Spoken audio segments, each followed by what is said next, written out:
Obrigada, Tayane. Boa noite, pessoal que está em casa. Começando mais um evangelho, mais um estudo do evangelho. Deixa eu aproveitar o início para não esquecer. A vida hoje tem vários tipos de assédio, né?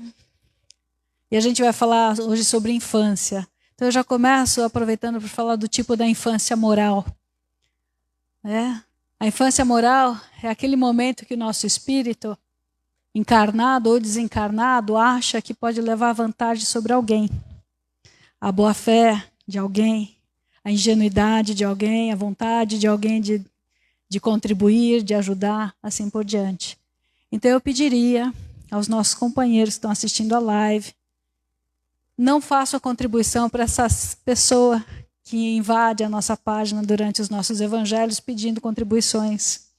Não é verdadeiro, tá bom? Quando a necessidade se faz presente, eu acho que a gente tem que contribuir sim, mas algumas pessoas estão se fazendo passar por pessoas necessitadas, criando perfis falsos, né, para abusar. Então, por favor, veja, você quer ajudar, precisa ajudar, veja que sempre vai encontrar alguém que precisa. Anda pelos bairros da nossa cidade, você sempre vai encontrar uma casa que vai precisar de uma ajuda. Vai ter sempre uma igreja, vai ter sempre um centro que faz a redistribuição dessa ajuda, tá bom? Então tomemos cuidado um pouquinho de atenção. Então, o que é a infância? Esse momento da nossa vida orgânica, né? Por que precisamos passar pela infância? Se nós já sabemos, né, no capítulo 8, falando sobre a pureza, a infância é um estágio temporário de pureza. Todo espírito que está na infância é bom? Não. Por enquanto, muitos de nós que passamos pela infância ainda não somos bons. Ainda somos ignorantes, ainda somos egoístas, ainda temos uma série de restrições morais. Mas nesse período da infância, o que acontece que é mais importante e mais impactante? Essa mente dura, essa mente que raciocina, que calcula ganhos e perdas, né? Essa mente densa que nós temos na forma de adulto, fica temporariamente descansando.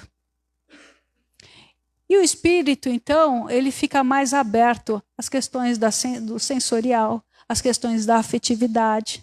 E conforme ele está recebendo esse impacto do início da vida pela família, pelo acolhimento familiar, mesmo que não seja uma família tradicional do pai e da mãe, que é um vô que está cuidando, é um tio, né? É o processo maravilhoso da adoção, né? Que é uma grande bênção. Receber isso ajuda a ir reprogramando as tendências do nosso pensamento. Então a infância é um tempo de recomeçar. Agora volta um pouco. Então recomeçar, de onde veio? Onde estava o nosso espírito? O que a gente estava fazendo? Quais eram as ideias que a gente estava carregando na alma? Será que a gente estava cheio de virtudes? Vontade de fazer o bem? Alegria de servir? Ou a gente ainda estava muito envolto nas tempestades das traições? Tempestades da vida material? Onde será que estava a nossa consciência? Então, muitas vezes, todos nós, vagando, esperando um tempo na espiritualidade, a gente se aproveita de um corpo que está em formação, como diz o Evangelho. Às vezes, pessoas que já conhecemos, que já tivemos vínculos de outras reencarnações, e às vezes não, reencarnamos em familiares totalmente diferentes daquilo que a gente conhecia. Até como motivo provacional, né, de estar num lugar diferente daquilo que seria um aconchego. Então, recomeçar é uma tarefa muito complicada, viu, gente? A gente traz a nossa bagagem espiritual, só que ela está dormindo. Nós precisamos recomeçar, reprogramar. Então, não é todo espírito que está no corpo infantil que é bom. Então, não é toda criança que já vai ter tendências bonitas. Algumas já mostram grande habilidade intelectual, né? Vocês viram, não sei se vocês viram um videozinho que está por aí de uma criança pequenininha, 1 ano, 2 anos, tocando piano com aqueles dedinhos pequenininhos e lá. O que é isso, né? É alguém que já vem com uma habilidade aflorada. Então ele está pronto? Ele veio tão inteligente que ele já está pronto? Não. Porque a habilidade intelectual não quer dizer que estamos com as nossas habilidades emocionais em dia. Bem-aventurados os puros de coração. Aí no Livro dos Espíritos, Allan Kardec, na pergunta 199, ele responde: de onde a precoce perversidade? Senão da inferioridade do espírito, uma vez que a educação em nada contribuiu para isso. Algumas pessoas defendem a ideia da genética, de que se os pais são moralmente complicados, então o filho tem a tendência também de vir com as complicações morais dos seus pais. Não. O corpo é do corpo, o que é do espírito é do espírito. Tudo que é da moralidade vem da nossa alma, que pode receber um reforço, um estímulo do meio que a gente está vivendo. Não é porque meu pai era de um jeito que eu vou ser assim. Não é porque minha mãe tinha aquela personalidade que eu vou ter igual. Mas o que pode acontecer de que somos espíritos afins, uma afinidade daquela conduta moral. E aí eu acabo repetindo o padrão. Então vamos lembrar que muitas vezes famílias com temperamento muito bons, com temperamento amoroso, respeitador, né, com uma conduta muito legal de vida, às vezes se depara com filhos com comportamento muito equivocado. Vê um jovem, às vezes, muito egoísta, reclama de tudo que tem, tudo que falta. Muitas vezes, nessa angústia da alma que esse jovem já experimenta no corpo, muitas vezes se deixa levar pelo caminho das drogas. As drogas, querendo ou não, gente, por mais que a gente possa pensar na permissividade da vida, ela adultera na nossa forma de pensar e sentir, né? Então, muitas vezes, esses jovens se vão deixar levar por um comportamento que vai machucar esses pais, vai machucar a sociedade que ele vive, mas ele não está preocupado com isso. Ele mente, ele bate, ele engana, ele rouba. E nós, como pais ou educadores, como é que a gente faz? Poxa, Yara, mas é meu filho. Lembra de um caso de uma senhora lá da região de São Vicente, muito trabalhadora. Logo cedo perdeu o companheiro e ela ficou educando os filhos sozinha. História muito comum, né? Muito bem. Um desses começou a andar com, como a gente fala, né, na linguagem, pessoas erradas, quer dizer, a malandragem. Parecia que ele sempre tinha um gosto pelo aquilo. E ela tentando segurar com linha dura, né? Horários, disciplina, sempre. Mas esse rapaz não teve jeito. Ele começou a entrar a convivência com as pessoas mais complicadas da região ali. Bom, encurtando a história, ele se envolveu com tanta coisa, tanta bobagem, que ele desencarnou assassinado. Olha só o depoimento dessa mãe. Yara, é lógico que eu não estava feliz. É lógico que não tem como ficar feliz com o que aconteceu com meu filho. Mas eu tenho que confessar que eu estou aliviada. Questionemos um pouco. Por que uma mãe chega a um ponto, não de desejar a morte do filho, não é isso. Mas é aquela mãe que toda vez, todo dia, esperava uma notícia difícil. Todo dia a angústia, onde será que está meu filho? O que será que ele está fazendo? Até um ponto, então, que tem esse desfecho, né? Então, o que é esse movimento que nós precisamos, que é aprender? Quando você tem uma oportunidade de ser útil, seja. Quando você tem uma oportunidade que você é colocado ali entre o certo e o errado, opte pelo aquilo que você gostaria que fizessem com você. Então, de onde vem a perversidade? Da alma.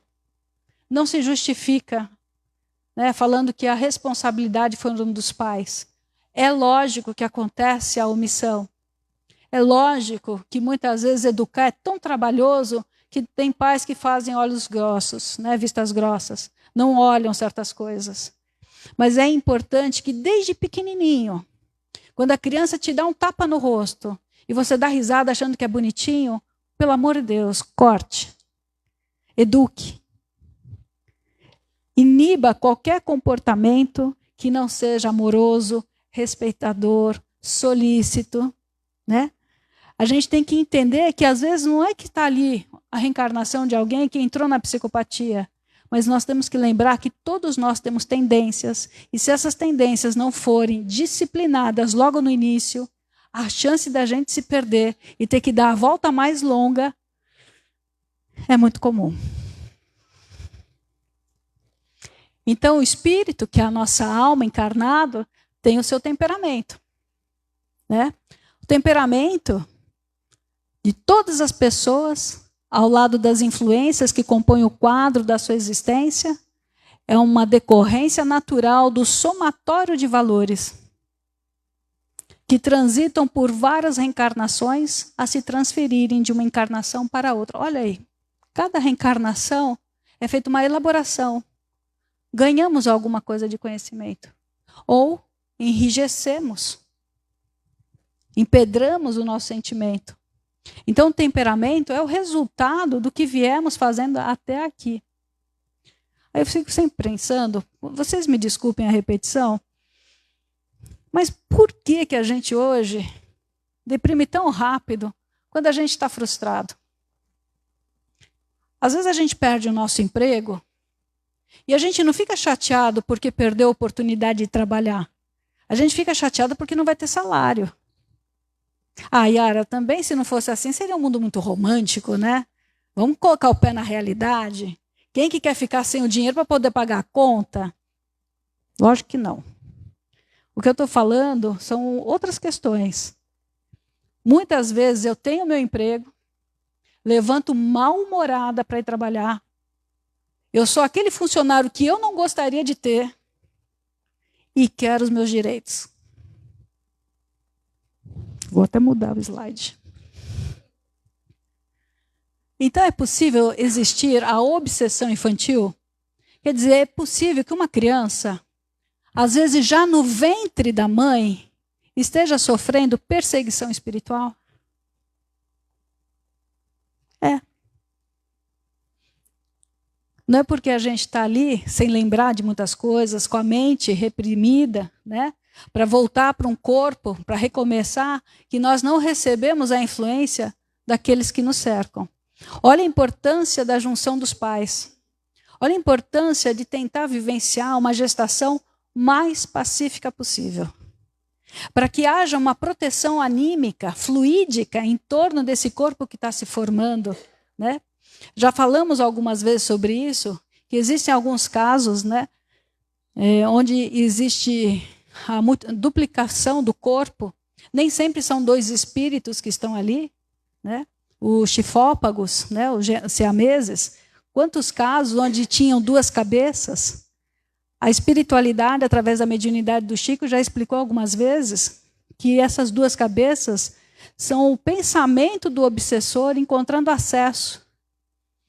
E a sensação de perseguição é tão forte que começa a ter uma multiplicação celular extremamente adoecida, equivocada naquele corpo que está se formando. Olha a força da atuação do pensamento. Então, nem sempre o obsessor consegue impedir o processo de reencarnação. Por isso que se fala os 3 primeiros meses são muito importantes, né? Nem sempre vai conseguir induzir a mãe de provocar o aborto. Muitos de nós, quando sabemos assim, sem o planejamento, que estamos grávidas, muitas vezes a gente entra em susto. Ai, não é agora, estou muito jovem, não é o momento, tenho que trabalhar. E às vezes o susto dessa revelação para a gente pode acolher a ideia de algum espírito obsessor que não quer um reencarnante, tem a oportunidade de recomeçar. E pode vir a ideia de suicídio, né? Muitas vezes a perseguição é tão forte que o próprio irmão que está ali tentando reencarnar, ele intoxica de tal maneira o genésico da mãe, que ele faz a provocação do aborto espontâneo. Muito sério, né? Essa influência pode acompanhar todo o período do desenvolvimento infantil. Não tem aquela criança que às vezes o pai vai pegar no colo e ela começa a chorar? Né? Ou a mãe? Ou ela está sempre com algum sintoma, alguma doença infantil, sempre com algumas questões de dificuldade no seu desenvolvimento, não consegue ganhar peso, não consegue dormir. Muitas vezes pode estar alojando uma questão espiritual. Precisamos buscar ajuda da nossa medicina convencional. Precisamos buscar ajuda da medicina espiritual. Então, muitas dessas situações da obsessão estão nas nossas reminiscências. Todos nós lembramos, mas a gente não lembra só de fatos. Nós lembramos de emoção. Nós lembramos de sensação de ter conhecido tal lugar, ter estado com tal pessoa. Instintivamente, quando reencontramos alguém que não ficou bem resolvida a nossa história, a gente pode ter uma aversão instantânea, né? Reminiscências de outras vidas, ou recordações de tormentos que sofreram ou fizeram sofrer durante o período que estiveram no plano espiritual, antes de serem encaminhados ao novo corpo. Olha essa informação aqui do espírito de Joana de Ângeles. Enquanto desencarnados, nós também, pela ação da vontade de justiça com as próprias mãos, a gente pode ter obsediado alguém. É mais fácil a gente pensar que alguém obsediou a gente, né? Mas nós podemos sim ter entrado no papel daquele que perseguiu, que queria justiça. E na espiritualidade, muitas vezes, a gente não só sofreu, mas a gente induziu sofrimento. E aí a gente volta com essas reminiscências daquilo que a gente desejou ao outro. Vejam, a gente não sofre só por ação da memória daquilo que foi feito, mas daquilo que foi pensado em fazer. Olha a força. E as consequências, então, muito importantes que a gente tem que levar em consideração, são as graves dificuldades no relacionamento, né?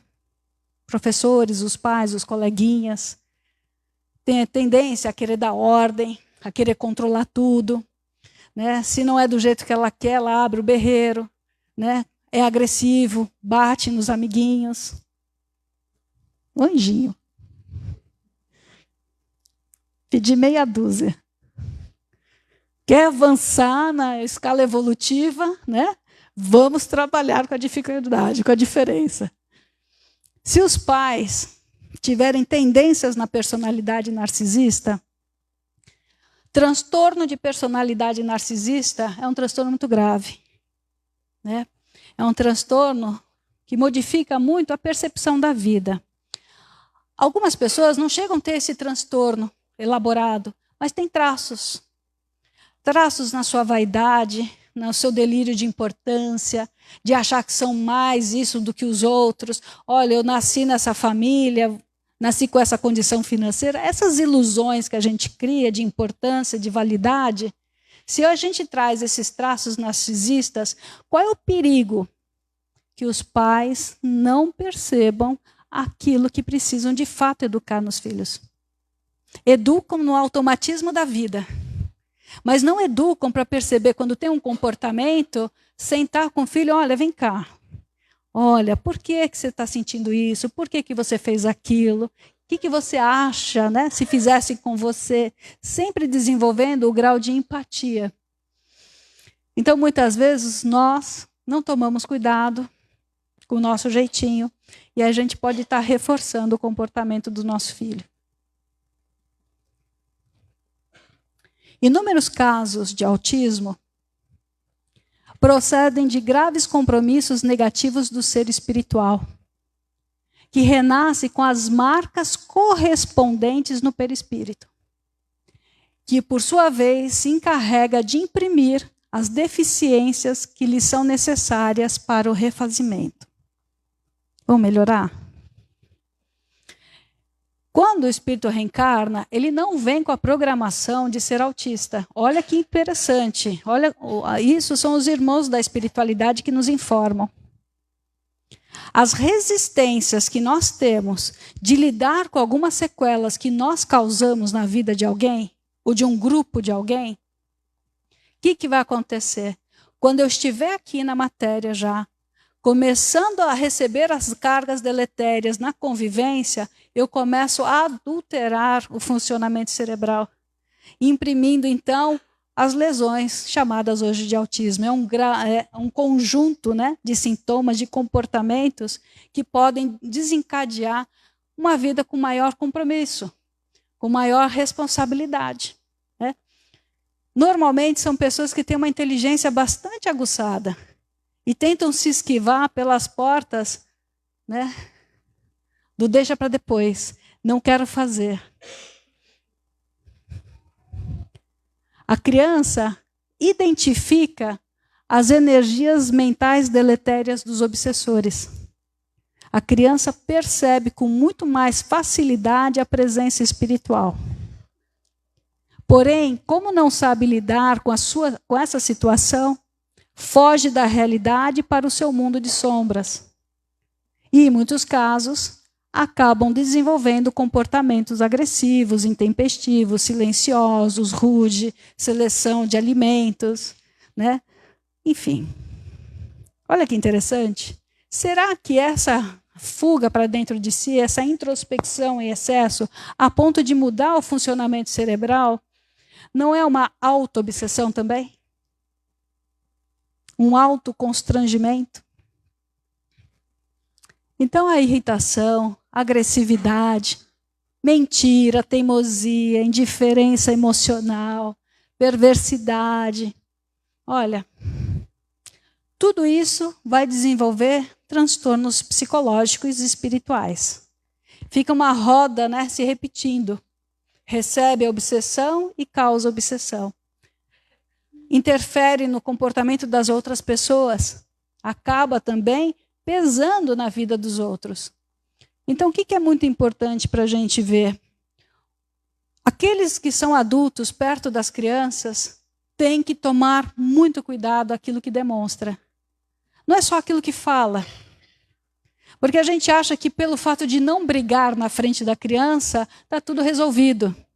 O ambiente denso que ela vive, com emoções muito carregadas, com adultos, outros adultos entrando sempre no ambiente de casa, trazendo suas emoções, suas paixões, pode perturbar significativamente o campo mental dessa criança que está se formando.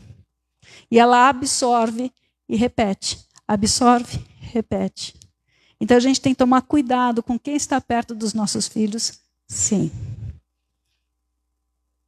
Então, terapêutica, né? Qual é a terapêutica? Qual é a prevenção? Quando nós precisamos voltar para a vida.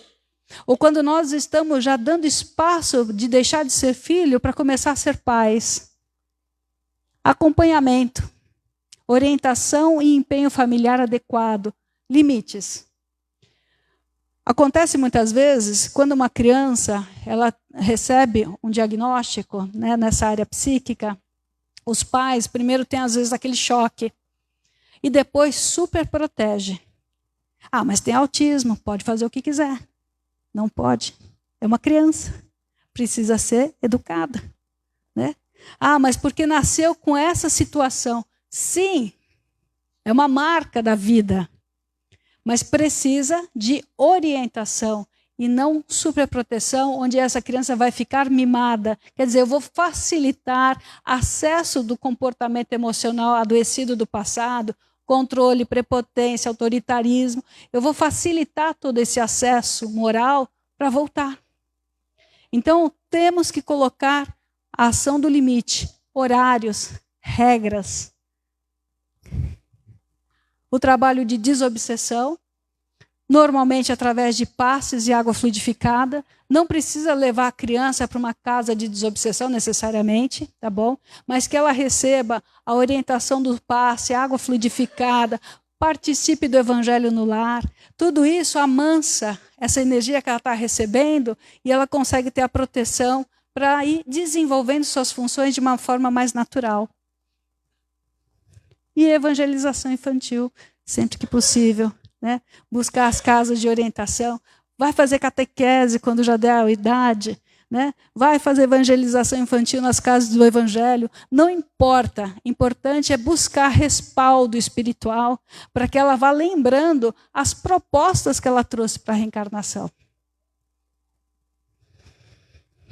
Isso tudo é a ação da gente educar o nosso caráter, né? Não é a parte mais difícil da vida?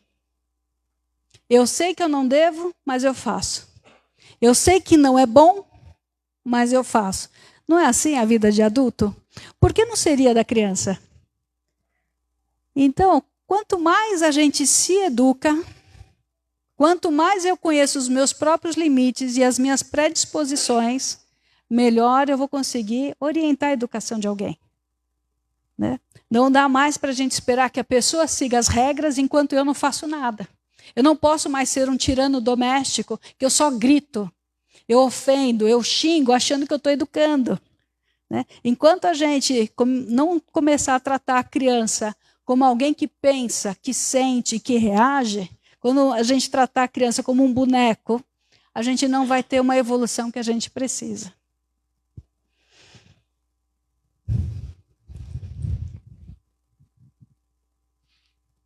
Então vamos pensar na nossa casa agora? Fecha teu olho. Pessoal que está em casa já, fecha teu olhinho. Se acomoda bem. Vamos pensar na nossa casa, pedindo a visita do Mestre. Que esse irmão de luz, cheio de amor, cheio de bondade, entre nas nossas casas, limpando as energias densas da preguiça, as energias densas das discussões, da inveja, esse agente devorador de relacionamentos, que é o ciúmes, essa patologia da alma, que é o apego, que vai limpando essas energias, deixando o ambiente da nossa casa agradável, acolhedor, restaurador.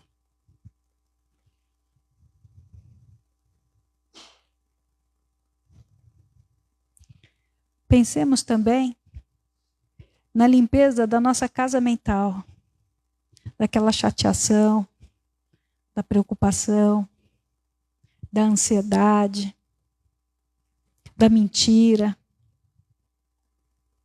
do medo da vida, dos enfrentamentos. Que nesse instante, esse mesmo Mestre querido esteja dentro da nossa casa mental. Que traga o remédio para as nossas correções morais, para o enfrentamento das nossas dores, a consequência das nossas escolhas. Então vamos juntos? Agora vamos pensar nas crianças. Que elas recebam esse estímulo amoroso desta casa de trabalho, junto aos mentores que com tanto carinho nos assistem. Que as crianças que estão aqui presentes possam acalmar, se beneficiar. As futuras mãezinhas que estão se preparando para a gestação possam receber essa energia protetora, de cura, limpando seus campos para melhor acolher, melhor encaminhar.